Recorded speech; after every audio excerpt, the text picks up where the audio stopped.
Welcome back to Turning Hard Times into Good Times. I am your host, Jay Taylor, and I'm really pleased to have David Stockman with me once again.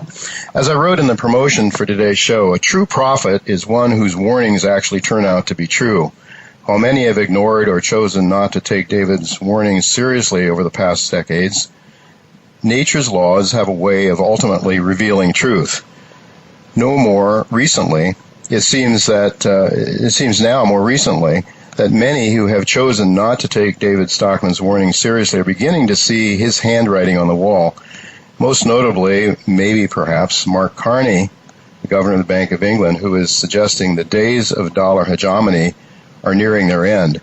David has always been a hero of mine because he has never wavered on his very rational views about what happens to a nation when it lives beyond its means and believes in the illusion that wealth can be created by way of the printing press. Alistair MacLeod pointed out in last week's show that this is the first time since 1929 when a country is engaged in a trade war and at the same time their economy was in decline. Alistair pointed out that if the U.S. dollar heads into negative interest rates, given the reality of time preference, a principle ignored by Keynes and virtually by all central bankers these days, the end of the U.S. dollar as the world's reserve currency is highly predictable. David is one of only two former members of Congress that I know of who have a very strong understanding of economics and the pernicious impact that occurs by funding endless wars. And the only other person that I know who has an understanding of the pathology and the pathological behavior of our nation's foreign policy and deficit spending is Ron Paul. Now, we just heard Daniel McAdams a few minutes ago on this show. He's Ron Paul's foreign policy advisor in Congress, and I do hope to get Ron on again. But we are indeed very pleased and fortunate to have David Stockman with us. And not only does he share many of Ron Paul's views, but having worked on Wall Street in the past, David brings an understanding of markets and how they work as well as anyone we have on this show. So, David, thank you so much for taking the time to talk to us today. Yeah, Jay, very happy to be with you. You know, I just went to your website a couple of days ago, and your subscription, which I've subscribed to for a number of years now, it's very reasonable, and people of the average means can certainly afford it. But I think you have an even better deal, something like a $12.99 or something like that. You get a book. You get your book, Peak Trump, The Undrainable Swamp and the Fantasy of MAGA. And I guess you give a trial subscription to your daily missives that you send out by the internet, right? Yeah, that's right. We go out every day addressing all the topics that we're talking about here, central banking, the fiscal crisis that's developing not only here but around the world, our foreign policy of perpetual endless wars, and as issues become salient, we address them, whether it's Syria or the Iranian standoff or the trade war with China, all the rest of it. So yes, and that offer is now stands. The book I wrote early this year, I said we were at peak Trump. I still believe that very strongly. So that provides some context, and then day to day, we try to keep people up to date on at least our interpretation of these momentous events going on around the world. Yeah, and your interpretation is really something unique, and that's the reason people should subscribe, because you can get the same kind of talking points no matter which mainstream media you go to almost all the time, and it's very refreshing once in a while, David, to see you pop up at Fox or CNBC or someplace like that and give a very different take than what the mainstream basically wants to see, and that's why I'm so happy to have you here with us. Again, well, I've titled this week's show, Can the American Empire Survive a Failing Economy? And I was thinking about it afterwards, and I should have made it a bit longer. I should have said, Can the American Empire Survive a Failing Economy and Negative U.S. dollar interest rates? Because the topic of negative rates is what we talked to Alistair MacLeod about last week, and I do want to get David's view on that. But David, before we get started on that, you know, every time you go onto the mainstream, especially if you go to Fox, you hear nothing but all of these talking heads are talking about what a great economy we have, the greatest economy ever. And yeah, you Democrats, I mean, you dumb people, if you just would realize how great Donald Trump has been for the economy. I don't believe that you see it that way, and I'd like to ask you what your views are on the economy generally now, the U.S. economy, and of course how it fits into the global economy. And what are the chances, in your view, that we could be entering into a recession before the end of this year? We have a third of the year left to go. We've had people on the show suggesting it's likely to happen, but what are your thoughts? Well, it's not the greatest economy ever. It's the greatest fantasy ever, but it long predates Donald Trump. This has been going on for years, if not decades. We're near the very end of the longest business expansion in history, as tepid as it has been, but we're at month 121. The pure calendar odds are against, this expansion lasting much longer. And that would be true even under normal circumstances, because recessions obviously haven't been outlawed.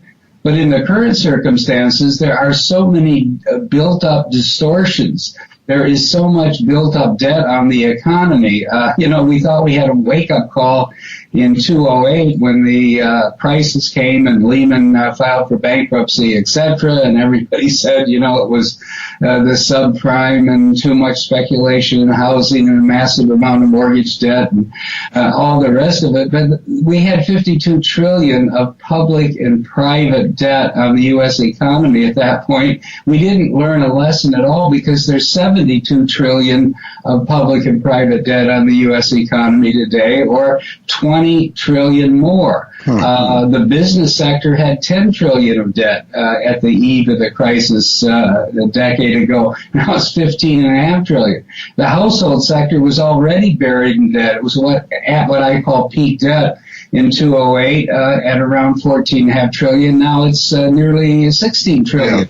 And of course, we don't even have to talk about what's happened to the government accounts, where debt is more than doubled to 22 trillion. But there's a bigger point, and that is we now have so much structural deficit built in, and Trump has only made it worse by adding to the deficit in a discretionary way at the top of the business cycle. Unheard of. He took it over $1 trillion in year 10 of an expansion, when you're supposed to be shrinking or disappearing the deficit.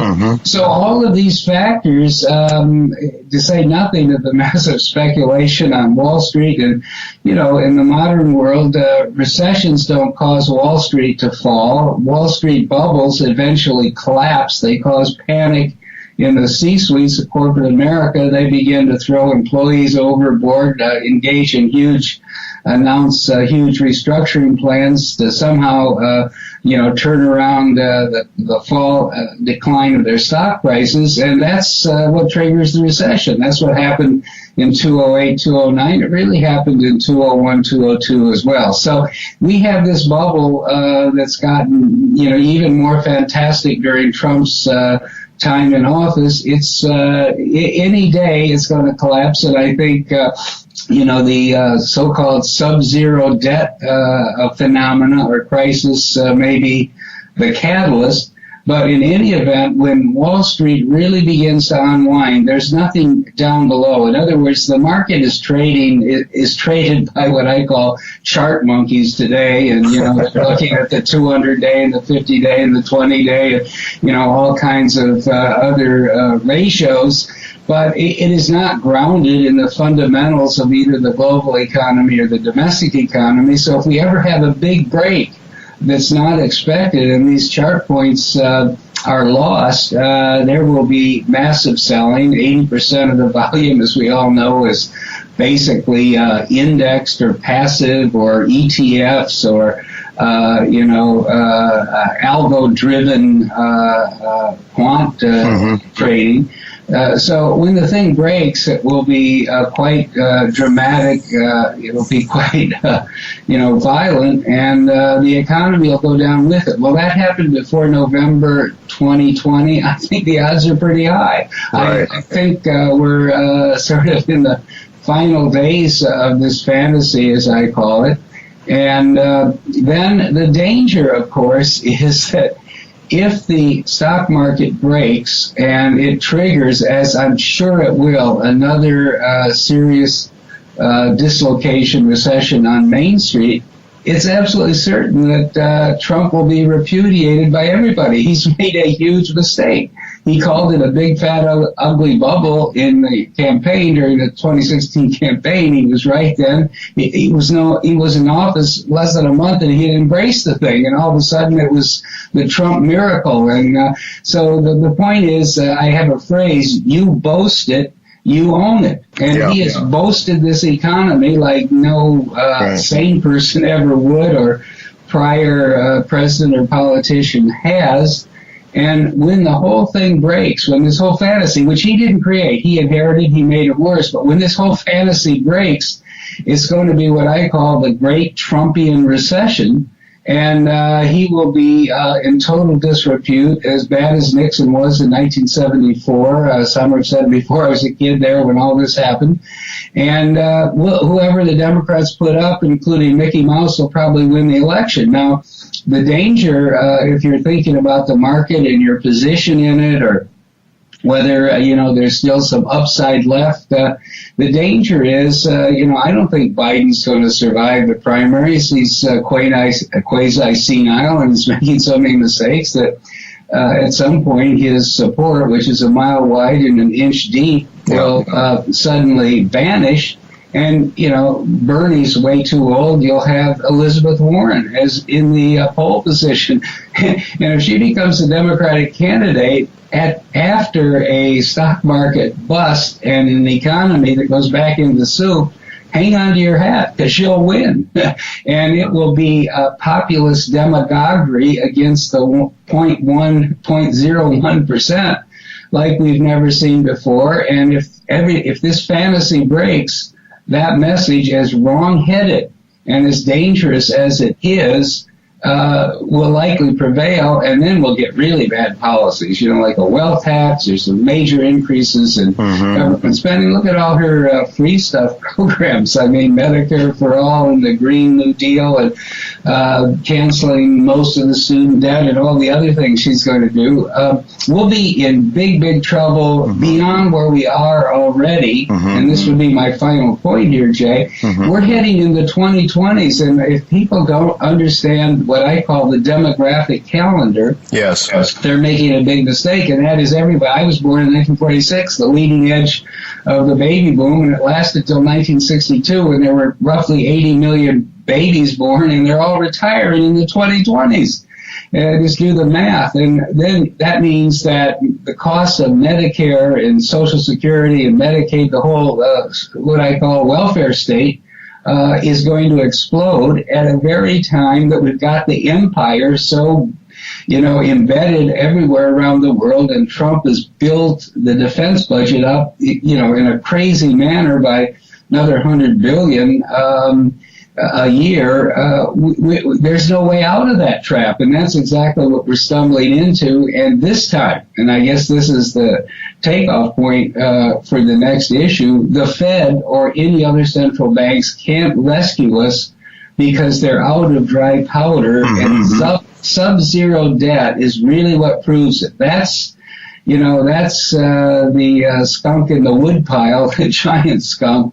And people need to understand that it is symptomatic of the fact that the central banks have finally, shot their wad. They've driven themselves into a corner that they can't get out of, and have totally destroyed in the process the bond market. There is no yield left in the world except for dollar securities, and even the whole yield curve for the U.S. Treasuries last week traded for the first time under 2.0%, going all the way out to 30 years. Never happened before, and we do have 2% inflation, which means plus or minus, it wobbles up and down a little bit, but honestly measured, it's easily 2%. It means the entire yield curve of the benchmark securities of the world, the U.S. Treasury market, is now negative after inflation, or in real terms. Now, you can't run an economy where debt doesn't cost anything, including 30-year debt, and that's exactly where we are. And when the bond market finally does implode, from all this central bank bond buying and yield crushing, that's where we get to the end of the road. Yeah. Well, David, what do you think the odds are? I know in real terms the interest rates are negative now, essentially. And of course we pay taxes on this Treasury income and so you factor that in. We're deeply negative already. So, what do you think the chances are of nominal U.S. rates going negative, and what impact might that have? Alistair McLeod last week talked about the uniqueness of the world's reserve currency going negative rates, and how since everything has a time preference value to it, your ounce of gold, your dollar, or whatever. If they force the interest rates down below that preference, that time preference of the dollar, which they're doing obviously, and if it goes negative, Alistair's point is there's no reason to hold dollars anymore. You may as well just go out and buy stuff, starting with the most liquid and portable gold and silver and that sort of thing. But first of all, what are the chances, do you think, that the U.S. Dollars that we do go into NIRP, that we have a negative interest rate policy here? And if that happens, how do you see it playing out? Well, that's a great question. And if it does happen, if the U.S. Treasury yield curve goes negative in nominal terms, I would say it's all over except the shouting. Because let's be very clear on how we get negative rates across the yield curve, not just on the administered rate for the federal funds. It's not even a real market. Nobody trades in the federal funds market except a few government-sponsored enterprise, the federal home loan banks and so forth. But when you get the entire curve negative, like it is in Europe entirely, the entire German yield curve is negative. Even the 10-year bond is negative 0.7 last week, and the 30 was under. But when the entire yield curve is negative, it means there's massive speculation underway. In other words, speculators are front-running the market and what they think the central banks are going to be doing. And when the central banks start buying again, which they expect the ECB will announce shortly, buying bonds, they want to buy. The speculators have learned and gotten rich doing this. They want to buy what the central banks are going to be buying next week and next month. And so you have all these speculators piling on and driving up the price of these bonds, and therefore the yield to lower, and eventually negative levels. In other words, there is $17 trillion of negative yielding government and some investment grade debt in the world, but only a tiny piece of that was issued with negative coupons. All that has some kind of coupon, it might be 0.5% or 1% or even some of them are 2%, but they're yielding negative now because their prices have been driven way above par. The problem with that is that's speculation. No one's ever going to be paid back a bond at 130% or 180% of par, where many of them are trading today in the global bond market. They're going to go back to 100. They're going to go back to par, and somebody is sitting there right now on a 10, 30, 60% loss, thinking there's always a greater fool that will buy this bond.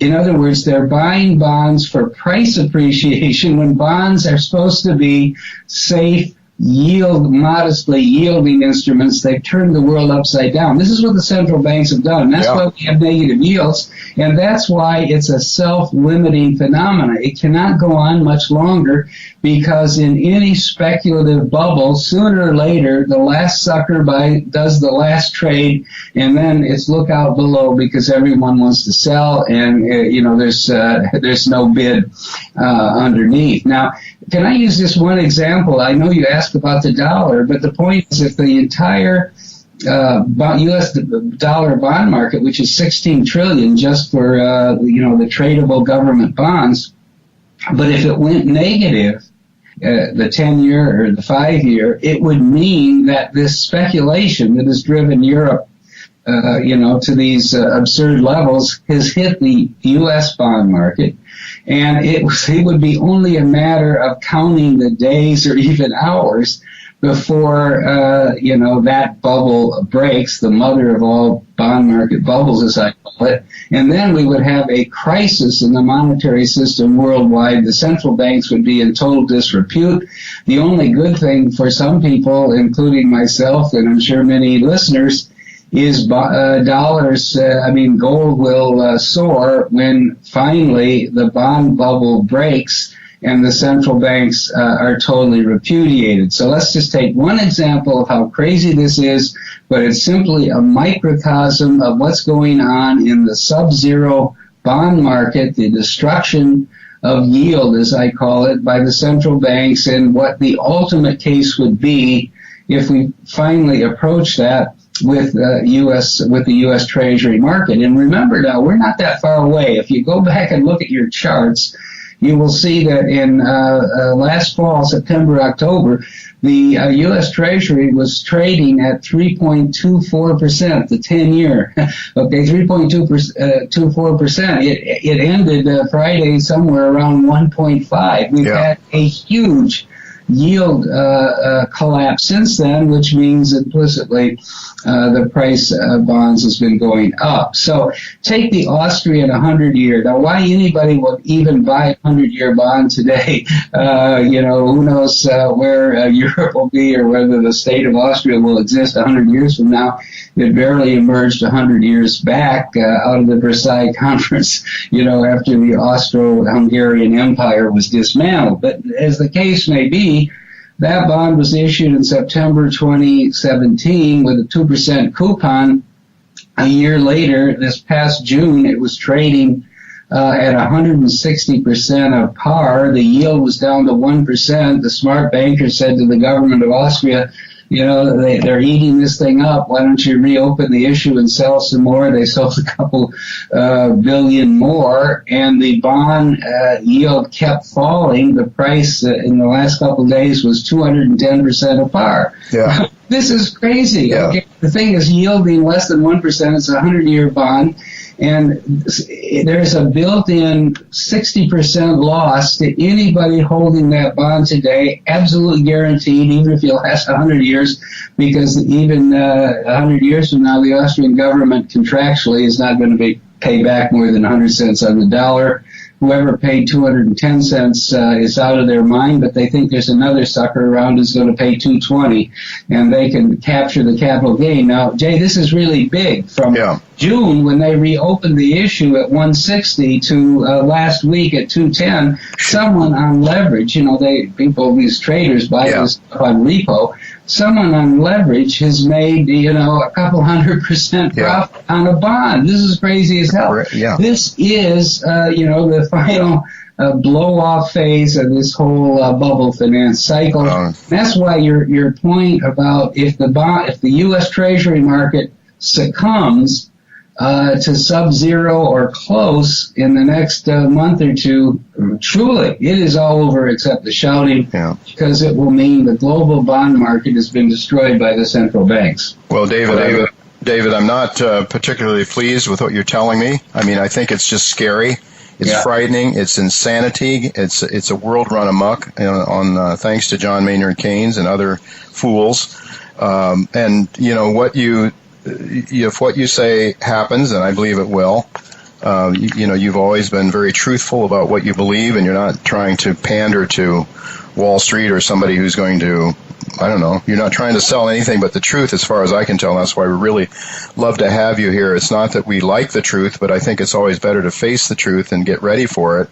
It's a world that, I like to say I'm a gold bug, not because I want to make money by other people suffering, but because you could see it coming long ago when we went off the gold standard, the international gold standard, and then you can just start to see the ramping up of debt and credit, and every cycle that we run into, the leverage gets bigger. I mean, the interest rates keep falling, the lower lows, lower highs every time, because the system can't take higher rates. So they keep pumping more money into the system, and now we're heading to negative territory and rates, and it just, it's insane. Doesn't make any sense. It's not the way the world works Well, there's so much more that David has to say, but time limits preclude him from doing so in this venue. But I would strongly suggest to all of my listeners that they go to David Stockman's ContraCorner.com to read his daily insights into the markets and take advantage of his trial subscription, a special deal right now available for a mere $12.99, and he throws in his book, Peak Trump, The Undrainable Swamp and the Fantasy of MAGA. So it's a great deal, and I hope that you all take advantage of it. He writes a tremendous amount of material every day, and it's very valuable. It's a service I would not be without. Thank you so much for being with us, David, and sharing your insights. You know, as unpleasant as they may be, we need to know the truth, and thank you very much for sharing your views with us once again. Okay, great. Glad to be with you.